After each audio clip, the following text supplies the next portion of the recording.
Praise the lord. దేవుని నామానికి మహిమ కలుగును గాక.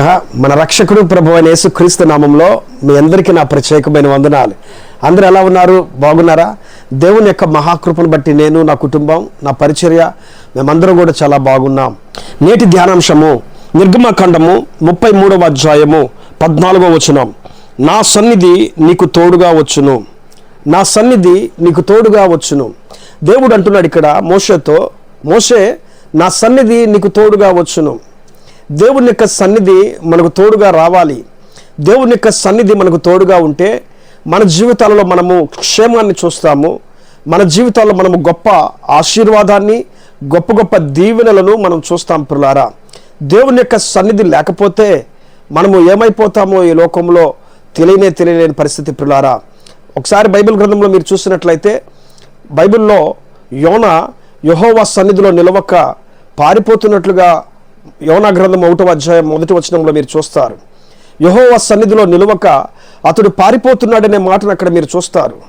దేవుని సన్నిధిలో నిలవవలసిన మనిషి, దేవుని సన్నిధిలో తన కాలాన్ని గడపవలసిన మనిషి, దేవుని సన్నిధిలో దేవుణ్ణి ఆరాధించవలసిన మనిషి సంతోషంగా క్షేమకరమైన మార్గాల్లో దేవుని సన్నిధిలో నిలవాల్సినటువంటి మనిషి పారిపోతున్నాడు. తర్షీషుకు వెళ్ళటానికి, నినివే పట్టణానికి వెళ్లకుండా తర్షీషుకు వెళ్ళటానికి కెవ్వు కట్టించుకొని ఆ ఓడ ఎక్కి ప్రయాణమై వెళ్ళటానికి సిద్ధపాటు కలిగి జీవిస్తున్నట్లుగా అక్కడ మనం చూస్తున్నాం. ప్రియులారా, ఎంత భయంకరమైన విషయమో చూడండి. నినివే ప్రజలు భయంకరమైన మనుషులని, నినివే ప్రజలు చాలా పాపిష్టి పనులు చేసేటువంటి వారని, చాలా దుర్మార్గులని, వెళ్ళి దేవుని యొక్క మాట చెబితే వాళ్ళు ఏమన్నా చేస్తారేమో కీడు అని చెప్పి అనుకొని భయపడి తర్షీషుకు వెళ్తున్నాడు యోనా. అలాగే ప్రియులారా, దేవుని సన్నిధిలో ఉన్నట్లయితే ఓడలోనికి ఎక్కిన తర్వాత సముద్ర మార్గంలో గొప్ప ప్రమాదం వచ్చింది. దేవుని సన్నిధిలో ఉన్నట్లయితే ఆ ప్రమాదం అతనికి వచ్చేది కాదేమో. దేవుని సన్నిధిలో నిలవవలసిన మనిషి పారిపోతుండటం వల్ల తన జీవితంలో గొప్ప ఆపదలో చిక్కున్నట్లుగా మనము సముద్రంలో చూస్తున్నాం. ప్రియులారా, అందుకే మోషే అంటున్నాడు, దేవా నీ సన్నిధి నాకు తోడుగా రావాలి. ప్రభువా, మేము ఇక్కడి నుంచి వెళ్ళాలంటే నీ సన్నిధి మాకు తోడుగా రావాలయ్యా. నీ సన్నిధి మాకు తోడుగా రాకపోతే మేము ఇక్కడి నుంచి బయలుదేరి వెళ్ళలేమయ్యా అని చెప్పని అంటున్నాడు. ఎందుకు మోషేకి ఈ యొక్క క్వశ్చన్ వచ్చింది తనకి? ఎందుకు దేవుని ఇట్లాగ మోషే అడుగుతున్నాడంటే, కొండ మీద నుంచి ఆయన స్వహస్తాలతో రాసిచ్చిన 10 ఆజ్ఞల పలకలను తీసుకొని కొండ కింద దిగి వచ్చి చూసేసరికి ఇశ్రాయేలు ప్రజలు భయంకరమైన విగ్రహారాధన చేస్తూ ఉన్నారు. అందువల్ల ఆ 10 ఆజ్ఞల పలకలను పగలగొట్టి కోపంతో ద్రోహులారా అని చెప్పి ఇశ్రాయేలు ప్రజలను తిట్టాడు మోషే. దేవుడు కూడా ఆగ్రహించాడేమో, దేవుడు కూడా ఒకవేళ కోపంతో ఉన్నాడేమో, ఆయన మరలా మాతో వస్తాడో రాడో, కనాను నుంచి మేము వెళ్ళటానికి, కనాను ప్రాంతానికి వెళ్ళటానికి ఐగుప్తు నుంచి వస్తున్నప్పుడు ఇంతకాలం నడిపించాడు ఆయన. ఇప్పటి వరకు వచ్చినటువంటి దేవుడు ఇక మీదట వస్తాడో లేదో, ఈ ప్రజల్లో మార్పు లేదు, ఈ ప్రజల్లో కనీసము ప్రేమ లేదు, దయ లేదు అని చెప్పారని కోపంతో మోషే ఆయనను అడుగుతున్నాడు, ప్రభువా నీ సన్నిధి మాతో రావాలయ్యా. నీ సన్నిధి రాకపోతే మేము ఇక్కడి నుంచి వెళ్ళలేము. నీ సన్నిధి మాకు తోడుగా ఉండకపోతే మేము ఇక్కడి నుంచి వెళ్ళలేము, మేము నడవలేము, మా జీవితాలు మనుగడ సాగించలేమయ్యా. నీ సన్నిధి మాకు తోడుగా రావాలని చెప్పని అంటున్నాడు. నిజమే ప్రియులారా, ఈ రోజున మన జీవితాల్లో దేవుని సన్నిధి మనకు తోడుగా రావాలండి. మనతో పాటుగా ఏమేమి వస్తున్నాయి? కొంతమందికి వాళ్ళ యొక్క ఆస్తులు వారికి తోడుగా వస్తున్నాయి అని అనుకుంటున్నారు. కొంతమంది వారి యొక్క పేరు వారికి తోడుగా వస్తున్నాయి అని చెప్పని అనుకుంటున్నారు.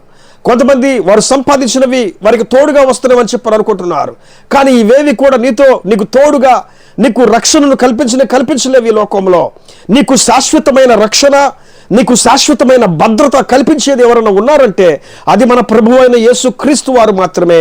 ఆయన యొక్క సన్నిధి మాత్రమే, ఆయన సన్నిధి మాత్రమే మనకు తోడుగా ఉండేది. ప్రియులారా, ఆయన సన్నిధి మాత్రమే మనల్ని కాపాడేటువంటిది, ఆయన సన్నిధి మాత్రమే మనల్ని భద్రపరిచేది, మనకు క్షేమాన్ని ఇచ్చేది. ప్రియులారా, ఈ రోజున దేవుని యొక్క సన్నిధి మనకు తోడుగా రావాలని కోరుకుందాం.